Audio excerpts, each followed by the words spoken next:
I mean, you can talk about the TV show, I mean, I guess it's not so much different. Like when you go to see a movie together, there is a conversation that's engaged automatically after the film about people's opinion, feelings, and that's enriching. I mean, if I didn't have that, I think I would not have much to say to some friends. Okay, last two questions. Sylvia? What's your opinion about film critics? What do you think their role is in film industry? Well, I like them when they work on movies specifically. It's hard because I have example. There is this French magazine who it's for music, who hated French band in all the 80s and a bit of the 90s, and they really, by pressing and pressing on English bands and suppressing, repressing French bands, they sort of shaped the taste of people, and it became harder to do a French band, speaking in French. And I remember one guy, it was not me, it was another member of the band, so one of this journalist, and he told me, well, we always liked your band, but with the politic of the paper, we could not say, it was too shameful to say we like you. So it shows how sometimes there is an agenda and there is, it's not objective. I think the critic is great when he helps you to discover movies. And when the critic is negative, I think people should just not write about it. And I guess they write negative critics to give credit to when they like a movie. If you only say positive things, then people won't believe you at the end. But if you look, for instance, between Godard and Truffaut, which they represent big things in France, and they started as film critic, and Godard's critics were much more positive, and Truffaut was so mean. And it really showed that they really tried to prepare people's taste so they could take over, and especially him. And after he did one or two masterpieces, he did exactly the type of movies he criticized. But then you have critics that, I think critics should make you love movies. So sometimes a bad critic, maybe, but I think they should write good critics and bad movies. Okay, last question. Okay, we'll take two questions. Last two questions.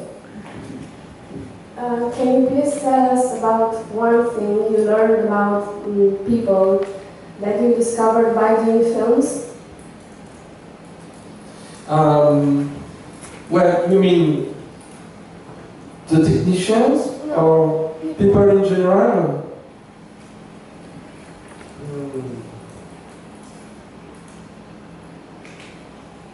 Yes, it's very technical. For instance, you have somebody who is to whom you would give orders that works for you. You give a series of sentences, and I mean it's an advice for people who are in this situation. People only remember the first sentence. And everything you say after the first sentence is going to the trash can. Okay. And it's dangerous because the person, like a robot, say yes, yes, yes. But once you say the problem in the first sentence, the person is already thinking how I'm going to solve this problem. And he's thinking that, or she, over the rest of the conversation. And many times I witnessed this. So it's technical, it's stupid, but basically if you want to communicate a task, make sure that the first sentence includes the most important things to do. Well, that's the same thing I learned about people in movies, but it depends. Like, for instance, actors are like children. They all have different needs. You have to be careful when you talk to them, because they have different sensibility, and sometimes they can even cry, and sometimes they mock you.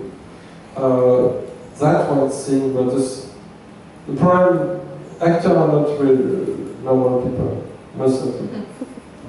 And the irony is they are paid to represent us, but they are the most different than us. But in people in general, I mean, it's hard because you create a universe with the people the way you think are, and you can get it wrong. There's nothing necessarily that you learn from that because you create it. I'm trying to find an example to answer your question, but it's hard. I mean, I noticed, for instance, that technicians care about the film. That sounds stupid. I was assuming, and I had elements to support this assumption, that technicians just care for their job. But even if the shooting is hard and there are difficult moments, unpleasant, at the end of the day, if they like the film, they forget everything. If they hate the movie, they are really, they feel let down. So it's important to me to know that. That the people that you share your time, you live with for 3, 4, 5 months, feel this way or this other way. Well, it's very important to me. And I realized that maybe at my second or third movie, that people really cared if the movie was good and bad, because it's not obvious when you see it. So again, it's the technical, and it's hard to. I don't think it's really more than any other job teach you about people, about interaction, and sometimes hierarchy. I mean, I can't give you precise example, but it's not really about people. Like, for instance, when you're a director, there is you are bombarded with questions. Each technician comes with a problem, which generally makes the goal of the task impossible. And they tell you the problem, because if you say, okay, I understand, then the problem is on their shoulder, and you have to solve it. So now what I do, and I've been doing that for a while, whenever anyone comes to me with a problem, it's like I can visualizing like a sort of a bullet or an arrow, and I stop it before it comes into me.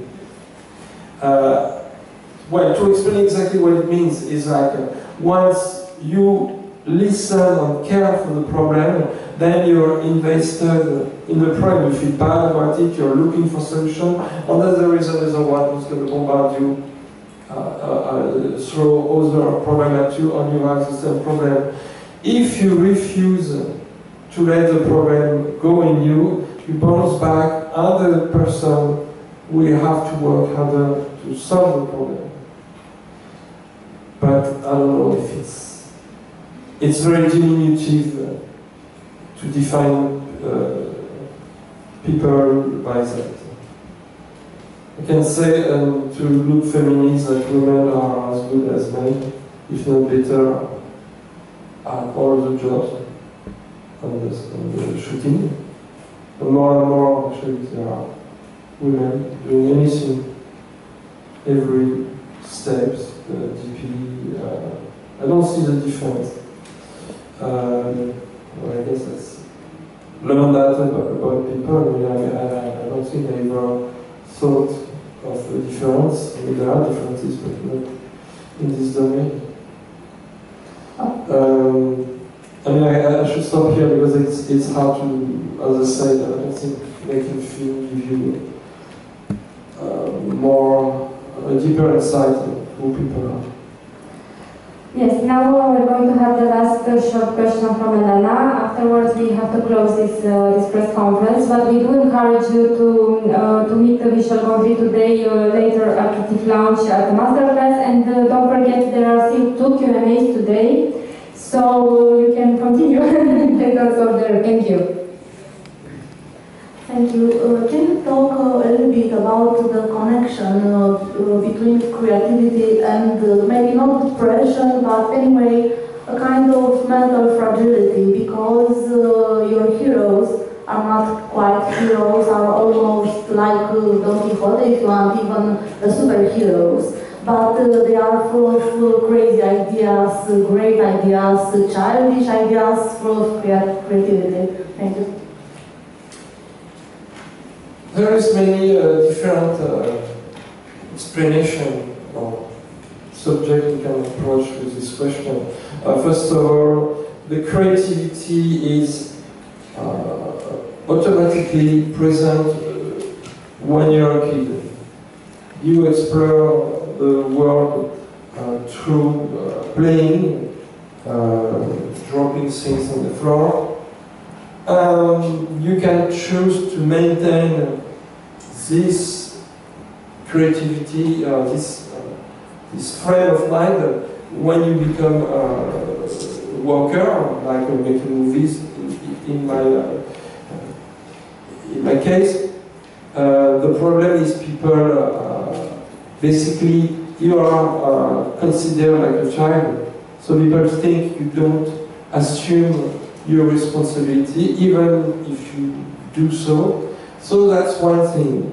Also, when you have depression or this kind of problem, your brain constantly rehash discussion with invisible people, problems, and sometimes it could come handy when we need to make character exist in a story. So that's another way to explain it. Also, when you might have different connection in your brain when you are creative, or to say it in another way, different connection can induce creativity.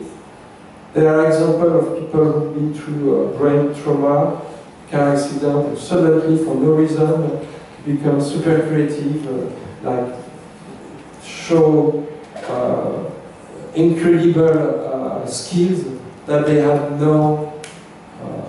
they didn't have before.